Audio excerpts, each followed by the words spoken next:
मैदा.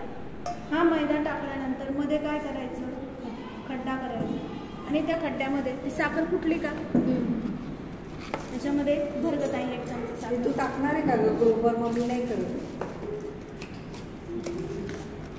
बघा. आता त्याच्यामध्ये ती काय करते, अजून टाक. शुगर आहे ना, पिठी साखर आहे.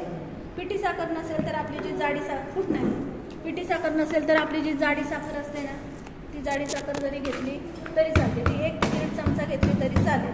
ती अजून लागेल आपल्याला थोडीशी, 1-1.5 चमचा घ्यायची.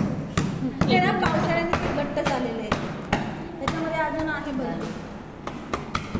हा व्हिडिओ आहे ना कालचा. तुम्ही पाणी देता का? पाणी नाही, त्यांना काढायचं तर काढून पाणी द्या. ह्याच्या ग्लासामध्ये घ्या पाणी द्या.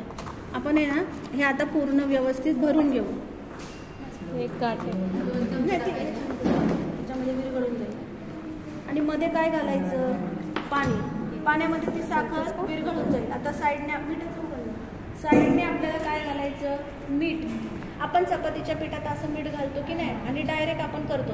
पावाच्या पिठात तसं नाही करायचं, हे साईडने करायचं. का करायचं, टाक साईडने टाक नाही, अजून फुल चमचा घे. नाही तर मग पावात बघा आपण ऐकतो ना की प्रत्येक पावामध्ये काय असतं, मीठ असतं.